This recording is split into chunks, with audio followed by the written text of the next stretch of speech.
set you free. The truth will set you free. The truth will set you free. The truth will set you free. Hello, and welcome to the Tech Dirt Podcast. I am Mike Masnick once again. I want to thank all of you for your recent feedback and comments. We're trying our best to come up with interesting topics each week. So if you have any thoughts on discussions you think we should have, please let us know. Back in the 1990s, some people discussed how content was king on the internet, and there was a bit of a bubble in funding various internet media properties like Salon and Slate that still exist but never really took over the world. Then, for a while, investors stayed away from content plays, arguing that the real money was in platforms, not in the content itself. However, in the last few years, a new crew of content companies have sprung up, often with very big ambitions. And lately, they've been able to raise lots of money. BuzzFeed, Vox, Business Insider, and Mashable have all taken funding rounds lately that were unthinkable a decade ago. Well, this is very interesting for a variety of reasons, not the least of which is that we're in the content business ourselves. One thing that struck me is how many of these funding announcements focused on the proprietary content management systems and other technology that these companies have in place or that they are continuing to build. Vox has a content management system called Chorus that lots of people talk about. BuzzFeed proudly discusses how it built its entire system from scratch, both the content management system and the analytics packages. Mashable, which started on WordPress but then built out its own system on top of that, used its recent funding announcement to talk about how it would use the money to invest in its own proprietary technology called Velocity, which isn't so much a CMS, but more of a tool for predicting when things go viral. Business Insider doesn't seem to talk about its own content management system quite as much, but has said that it basically rolled its own as well. Here's the thing that's interesting to me. At Tech Dirt, we've basically been using our own homegrown content management system for years. We started way back in 1998 using the only blogging software that we could find at the time. This was before blogging was even a word. And the software that we used was Slashcode version 0.3, which at the time powered Slashdot. And it was a complete mess of Perl code that Dennis, the guy sitting to my right this very second, somehow massaged into a working site. Since then, tons of different blogging platforms have come and gone, and over time we basically moved off of Slashcode and onto our own proprietary platform. And for years, everyone told us what a stupid idea it was to have our own homegrown system, that it was an incredible liability rather than a good thing. Not only does it mean that anyone new we have working on the technology has to learn everything from scratch, but it also means that we can't make use of some of the cool apps, plugins, and other developments that others are building for the various open platforms.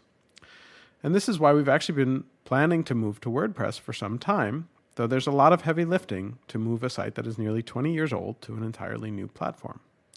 I asked around on Twitter a few weeks back why there was so much attention given to these other proprietary platforms and got back a variety of answers.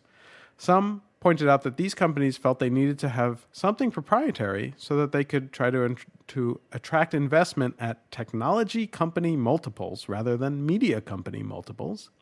Someone else said that these proprietary platforms are more real time, but no one could explain what that even meant, and I have no idea. Someone who worked on the Vox Chorus platform said that other platforms couldn't rapidly build networks of tightly coupled media brands and communities. And again, I'm not entirely sure what this means. Now, having lived with this one on Tech Dirt, I can say that there are some advantages to having your own system. It certainly gives us tremendous flexibility, but frankly, the downsides and not being able to incorporate the work of others really holds that back sometimes. To discuss this today are Hirsch Reddy and Dennis Yang, and we're going to start with Dennis because he not only set up the original version of Tech Dirt and then helped us move to our own current proprietary system today, but he also encouraged us to look at moving to WordPress or other platforms years ago. So is the hype today about proprietary systems a lot of hot air, or do you think these sites have a good reason to focus on proprietary solutions? Yeah, so basically I remember way back when we were first kind of migrating from Slashcode and deciding what to do. Yeah. And that was probably back in 04, 05 probably. Somewhere around there, yeah. Gosh, like 10 years ago. Time flies. And at that time, Matt Mullenweg was actually at that time a coworker of mine at CNET, and we were discussing it, and we were all getting ready basically to kind of look into it. But for one reason or another, we decided to roll our own. And it was actually in if I remember correctly, it was over 10 years ago now. It was mainly because the migration of the content into the new system, there was no / to WordPress, press of a button thing. And it would have been a mess. It would have been a mess. And basically rolling our own using the existing kind of content as it was stored in the database just seemed like a better and easier decision at the time. Mm-hmm. Now, in retrospect, I think, Mike, you and I kind of talked maybe a few weeks ago, and I was kind of looking back, and one of the regrets, I was like, what would have happened, if in that project, and it only took, a few, maybe a month or two to kind of roll that new system. Mm-hmm. Which is great, by the way. And I mean, we've been relying on that system for years, and there are a lot of features to it that I really like, and I haven't seen in other platforms. And the biggest custom feature that I saw that was missing from WordPress at the time was kind of the existence, this concept that we have called the writing room, right? Where basically it's a multi-author system where that incorporates kind of workflow. Story pitches come in, they're written, the team looks at them, edits them, it goes back and forth, etc., until at some point the story is done and gets published. Right. And that's one of the kind of integral parts of, if you've ever written for TechDirt, or people that write for TechDirt kind of are introduced to this writing room as that's kind of one of the key pieces of the content management system that we had put together. But what I was wondering was that, what if we really had kind of buckled down and said, you know what, we're going to do this in WordPress. WordPress has a fantastic kind of plugin infrastructure, and we're going to build the writing room into WordPress. Right. And then everything else that WordPress is great at, publishing, etc., we can essentially leverage, right? Yeah. And then the pieces that we built that we need for ourselves, we build as a plugin. Yeah. And I do really wonder if that was kind of a pivotal fork in the road that we decided to take to build our own, right? Which means that we have a fantastic system that we love at TechDirt that no one else uses. Right. And that's the other thing too, right? I mean, if we had done it on WordPress and still built the writing room ourselves, we also could have released it out into the world, and other people could have made use of it. And there's WordPress multi-user and multi-site, etc. And that really does fascinate me. If I could rewind the clock, develop the writing room in the WordPress ecosystem, right? And then what happens, right? Then maybe Mashable would still be on it, because they're like, you know what, this writing room plugin that we've grown to love and use is really part of WordPress, and we like it, right? So who knows? So that is a big question that I have for myself.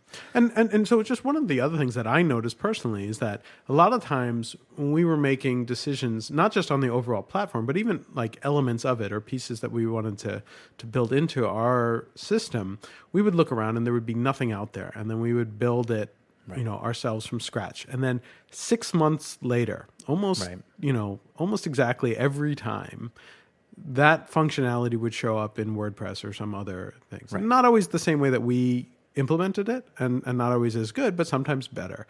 And over time, there would be improvements, and then we would always sort of end up being kind of behind the times a little bit. Right, so, or ahead of the times. Well, ahead of the we time, wanted the feature before it was ready, and then 6 months to a year later, it appears. Right. So here's the thing: the grass is always greener. Right? you guys happen to have rolled your own set of tools, right?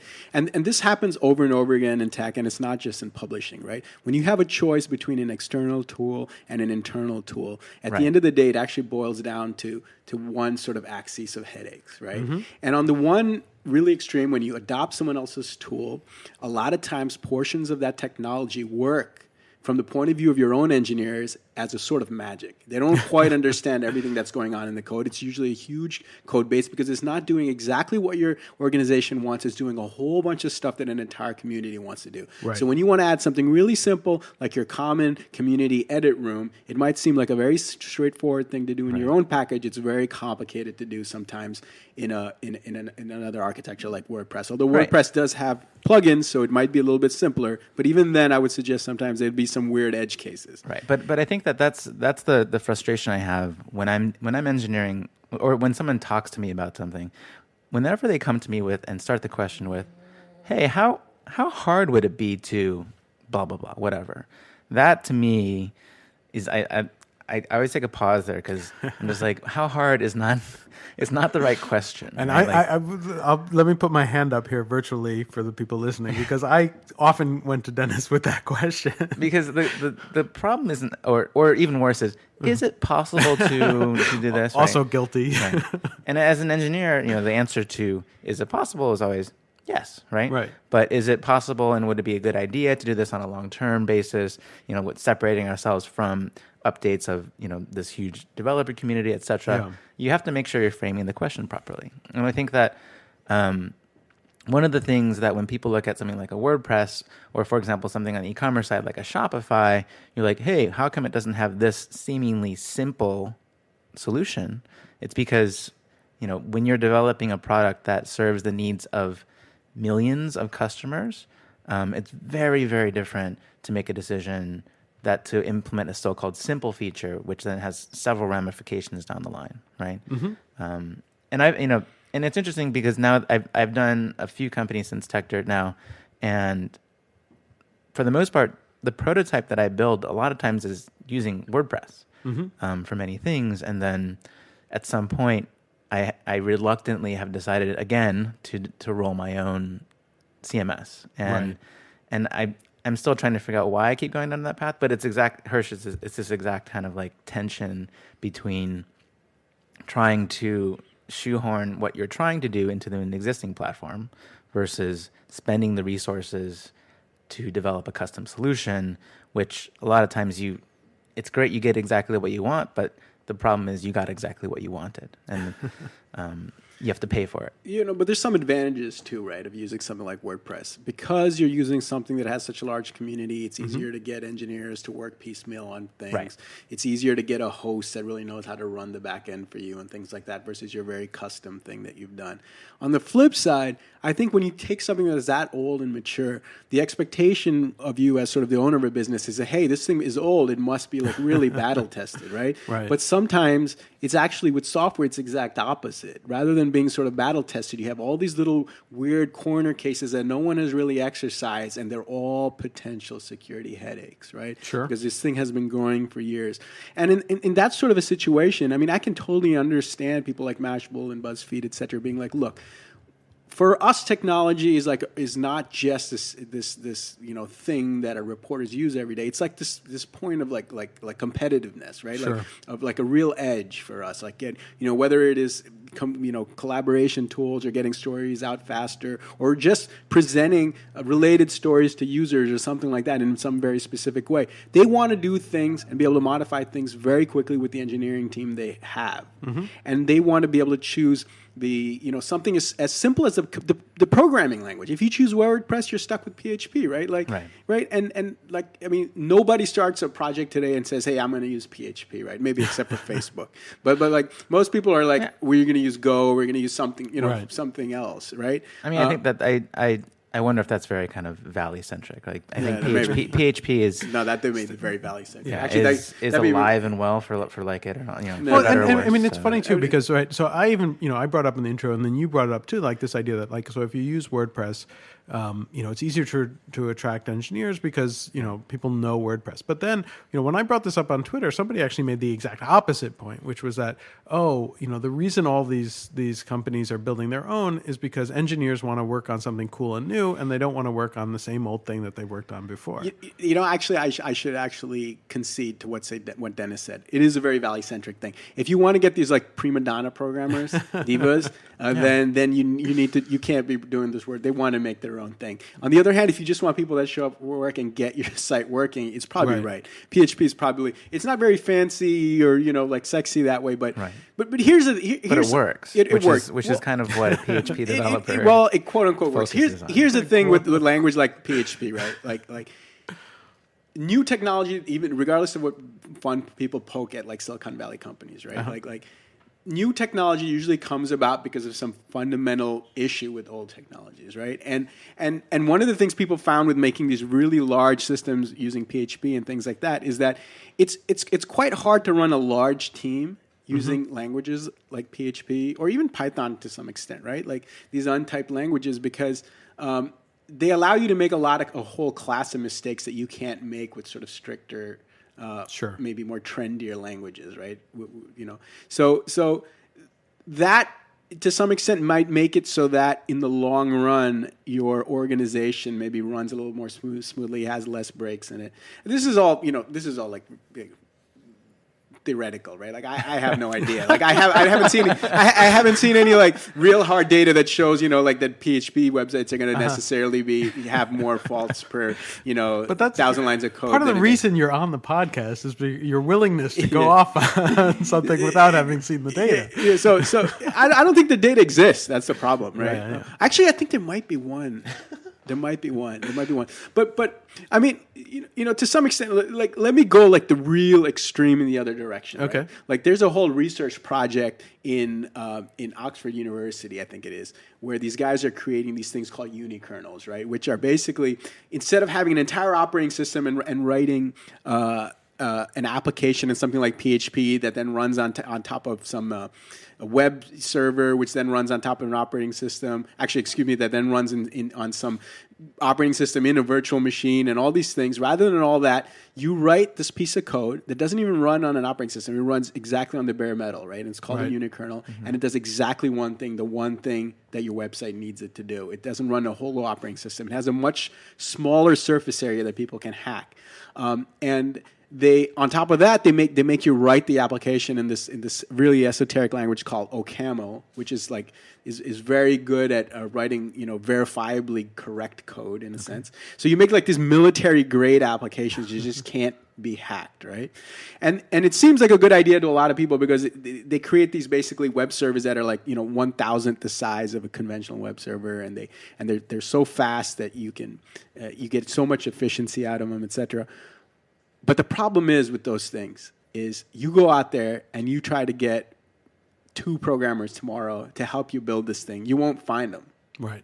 You literally have to go to Oxford University or maybe find like some guy in his basement in Silicon Valley that hasn't already been hired by Google or Facebook. Some genius who's really obsessed with this kind of stuff. It's called Mirage OS, by the way, if anybody wants to Google it. But but having said that, those are the kinds of technologies, like, at one point, Python, which is one of the most popular languages now, right, for the web, was like this really rare thing to the extent that people would say, hey, you know how you can identify a really good programmer? Look to see if there's Python on his resume. And that used to indicate, wow, this guy's really into programming languages and therefore hire him, right? And now look, like 10 years later, or even 7 years later, it's like the exact opposite. Everyone's got Python. It's taught in all the universities. And so I think in the same way, those really weird things like Mirage OS that seem like ridiculous will be in the future like sort of ubiquitous. And then when you're on something like WordPress where it's really hard to pull your data off of it, you're going to be kind of stuck in like dinosaur-like. Like when you look at a website like, let's say, LexisNexis, the little website, or Westlaw, they have these really archaic websites with like these, maybe they've improved it since I went to law school, but they look like they're throwbacks, right? And you wonder why, and it's because they're built on all these old proprietary, these frameworks, and it's hard to pull your data out, right? Making the technology choice that sounds really ridiculous today might actually be the right thing to do, in some ways. Well, it depends if the approach. I mean, assumedly the approaches that we're making now have evolved, since we've been doing this 10, 20 years ago. The first version of TechDirt was written. That code was written before MySQL had a concept of a key. Right. Which is a very fundamental concept in a relational database. And that said, all the new projects I'm doing now are basically storing data in like NoSQL databases, which is Right. like amazing because you can just change kind of schemas on the fly, which is really great. Now we're getting super technical here, but No, but my yeah. I mean the question is, I'm not a dogmatic kind of programming language person by any means. I've done PHP, now I've done Ruby, now I'm working in Node.js, and like I just do what works, right? Right. And for me, that's kind of the biggest the biggest question that I'm trying to solve, which is what's the most efficient way to solve a problem today and typically I'm building brand new companies, so I'm hoping that my code is still around 10 years from when I write it, and I guess yay. In my case, with TechDirt, it is, but for better or for worse. And in some cases, I mean, it's good. But going back to this point, right? Do you either of you think that any of the media companies specifically that I'm talking about are realistically getting any true advantage from building a proprietary system? I mean, they need to spend that money that they just raised, right? Right. But that's the question. Is it just for the sake of raising the money? You need an excuse to go out and raise money. I'm sure they're getting some value. The question is are they getting enough value that it offsets all the other headaches? Right. That's like, and I think that basically it's like maybe, right? Sure. And they have maybe just enough rope, with which to hang themselves. If they didn't have those resources, right, would you choose to spend money on more content and better writers, or would you spend money on trying to re-architect your entire technical backend and your CMS, right? Right. Those are the kinds of questions that I would expect, to be asking if I were an investor. Be like, hey, we're going to give you a bunch of these, bunch of money. Really, is spending the money on your platform going to be better served than spending it on your content or your marketing or promotion or something, right? Yeah, and some of that just gets to what investors look to invest in, and a lot of it is platforms and stuff, and even like when the investment in BuzzFeed was made, one of the investors, Chris Dixon, talked about how he really viewed BuzzFeed as a technology platform rather than a content company. I mean, CNET rolled out. Do you remember Vignette? Yeah, sure. Way back when? I do. All too well. I had to use Vignette at one point.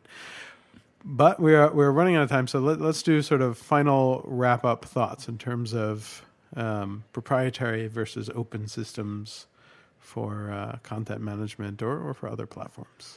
I think I talked about enough random gibberish today. Probably, I'll maybe make one last solid point, which is, one other thing to keep in mind is the fact that, from a security point of view, when you're rolling your own thing, on the one hand, your stuff is obscure, and so that people won't necessarily know if there's any vulnerabilities. Versus when you're on something like WordPress, everybody finds out on day one that there's some kind of vulnerability, and everyone has to run and patch it before all the script kiddies jump on your website and wreck, cause mayhem. On the other hand, it gets fixed then, and then you can be confident, whereas you never know all the bugs that are on your own proprietary thing. So that's something to keep in mind as well. That's one last point. Yeah, I mean, from where I sit, there's so much amazing code out there, and WordPress in particular is one of my favorite platforms on which to build. To build your own, you really have to take a hard look as far as like, do you really, really, really need to be building in a complete system, and why not just stand on the shoulders of giants and that way you can focus on truly building your business and not every company, most companies that I'm seeing today are not technology companies, and there's no need to be. And that's kind of the amazing thing. Like imagine if you had to rebuild the whole internet for every new company you're building now. That's ridiculous, right? So, and that way you can focus on solving the problems that you actually have and not the ones that you kind of wish you had, right? So, yeah. And I see that, and so my final thoughts I think are along the same lines, in that I think that it's interesting, but some of it I think is really just trying to justify the money that was raised. Yeah, and that's it. I'd love to take a look at their platforms and see what they've done. Yeah, I mean it would be interesting, and again, and some of them now talk about like planning to license their platforms out. And there's been rumors about Vox doing that for a while. And even like the Washington Post is now talking about licensing out their content management system and who knows what. But, the thing that I wonder is, when those platforms are limited to the developers that they've hired, even if they're funded by lots of venture capital money, 5 years from now, we're going to be talking about how all of these companies are held back by their proprietary systems, whereas other companies that have leapfrogged them are able to. Yeah, do but more. they won't leapfrog them on WordPress. I think they'll leapfrog them on some other new thing that came out. Right? Entirely possible. I don't deny that, but I wonder if we'll be hearing stories of the migration that Vox has to do to some new platform 5 years from now when they outgrow Chorus or something. Anyways, that's it for today. This was a fun discussion, a little bit different, and thanks for joining us. Bye. It's been said that the first casualty of war is truth, and I'm inclined to agree. Listen, we live in an age of instant information, so isn't it strange that things have been hidden away from us? Governments think we need to gain their trust, but it's the other way around. Just take a look. Nothing tells us more than raw data does, so it's important it's all available to us. Plus, put up for debate and looked at by the public's gaze, because there's a lot more